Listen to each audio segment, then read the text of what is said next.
یک طرفہ محبت، تحریر مہک جاوید راؤ۔ میں بہت دیر سے اس کی خاموشی کے ٹوٹنے کا منتظر تھا۔ وہ مسلسل میری نگاہوں کے حصار میں تھی۔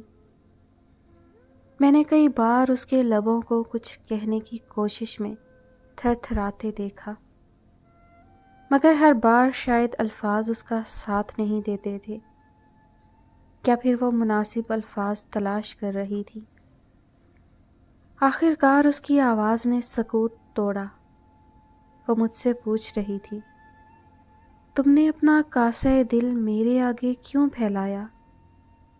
محبت بھیک تو نہیں ہوتی، یہ مانگنے سے ملتی بھی نہیں، اور جو خود دل کو کشکول بنائے پھرتی ہے، وہ بھلا تمہارے کاسے میں کیا ڈال سکتی ہے؟ میں تو خود دہی دامہ ہوں، تو تمہارے دامن میں کچھ کیسے ڈالوں؟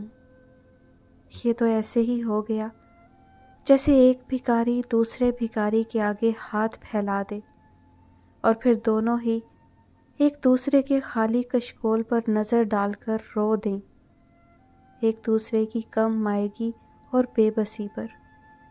دونوں کا دکھ ایک ہی، دونوں کا روگ بھی ایک۔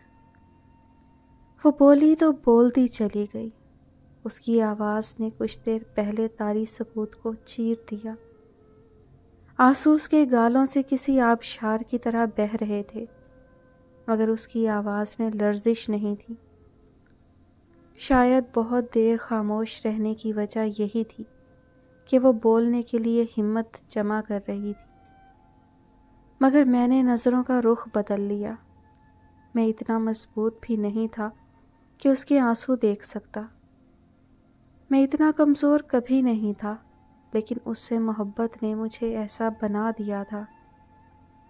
میں نے اس کی طرف دیکھے بغیر کہنا شروع کیا، محبت اجازت تو نہیں مانگتی، یہ تو بس ہو جاتی ہے، جیسے تمہیں ہو گئی، مجھے ہو گئی، اور اسے بھی جس سے تمہیں محبت ہوئی۔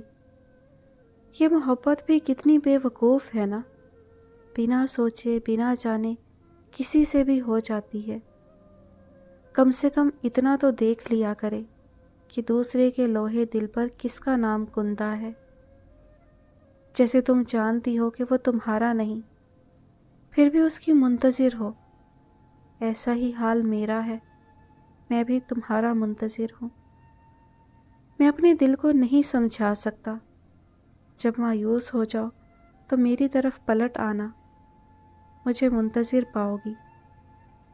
میری محبت خود غرض نہیں ہے، اس لیے میں دعا کروں گا کہ تمہارا انتظار رنگ لائے اور تم مایوس ہو کر کبھی نہ پلٹو۔ آخری جملہ کہنے سے پہلے میں نے اس کی طرف دیکھا، وہ مجھے ہی دیکھ رہی تھی۔ کچھ پل خاموشی کی نظر ہوئے، پھر میں نے کہا، میری خوشی کے لیے بس اتنا خیال رکھنا کہ کبھی رونا مت، کیونکہ تمہارے آنسو مجھے تکلیف دیتے ہیں۔ میری محبت مجھے تم پر اتنا حق تو دے سکتی ہے نا۔ اتنا کہہ کر میں لوٹ آیا، اور اب اس کی آنکھوں کی آبشار میری آنکھوں سے بہتی ہے۔